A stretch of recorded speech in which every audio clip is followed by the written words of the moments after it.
بله دما باش به ایریشن سر تاخ شیخ مقصود و اشرفی جهلا چقدارین سر به حکومت سوریه دروجه خواه چارمین دا در باست به شما بری کلین تسبیک هم بری چند کلیان کو شرو و پفچون لوه داره با آوه کی مزن با آوه کی تون لسر تاخ شیخ مقصود دهات کرن دهندر هولدان چقدارین حکومت یا سوریه کو بر به تاخ شیخ مقصود و بچن جخواه لگوری ناوند آیا چاپمنی و راگهانه یا هزین اسایش حلب و دابو زانین ایرو دو جاران دو هولدان نیه چکدارین سر به حکومت سوری و هول دابون در باسی تاخ شیخ مقصود ببین ل هولدان وان تک چون او کسی هانا کوت او ایریشکار هانا کو ایریش کرن جارگ بچن دا وگران خو ایرو شاوانجی به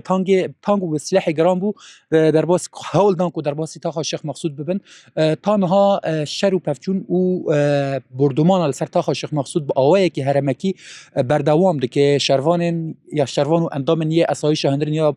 باجار حلب جی با آوایی که به همپا برخوادانی که دکن و رناد وان گروپ چکدار کو در باسی تاخ شیخ مقصود اشرفی ببین شخوا بریار وان ایرو کو وید تاخ شیخ مقصود ببینن و تاخ شیخ مقصود برنه کون تا کلی انداویه شخوا بریا کلیه که نخوشخانه یا تک کود تاخ شیخ مقصود ما نخاشخانه شهید خالد فجر بنگاوازی کرد داخل ریخسن ناو دولتی کرد گو دستوردانه بکن و بریندار کسی هانه کود نخاشخانه دا بین پاراستن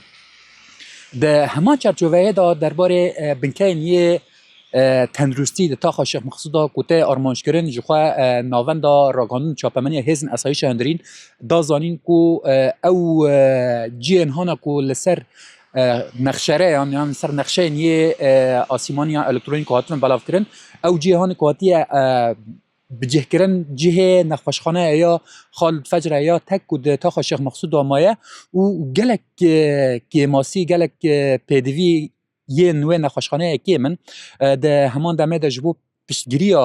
یا شر یان برخوادانی گل شیخ مقصود و اسایش هندرین لشیخ مقصود جخواه ایرو کاروان نیه ولاتیان جه تواهی نفچین باکو رجلات سوریه جه کانتون جزیره و کانتون افراته و جه رقای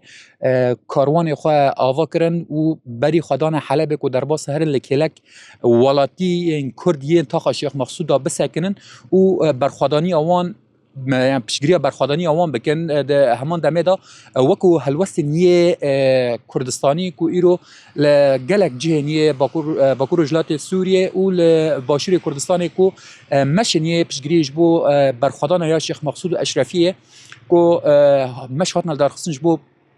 پشگیری برخوادانا یا شیخ مقصوده به وکو زانیاری که تایبت بو وار ده هندر هولدان راوستان ناوی شری رایدار یه دولت فرانسی و بریتانی گلک هولدانات کن کو اف شرا لسر تاخ شیخ مقصود وری راوستاندن و ده همان دمه دا او هیزن هانا دروبر شیخ مقصود و هن نافچه یان هن جه اشرفیه کجوه داره ورنه وکشاندن و شندا وگرن تانها او یک نهاتیه پجراندن جهیلا او چکدار هانا کو ایریشت کن یان جهیلا حکومت یا وگوهزیا سوریه یعنی جخواه دیاره کو بریار نه به دست حکومت سوریه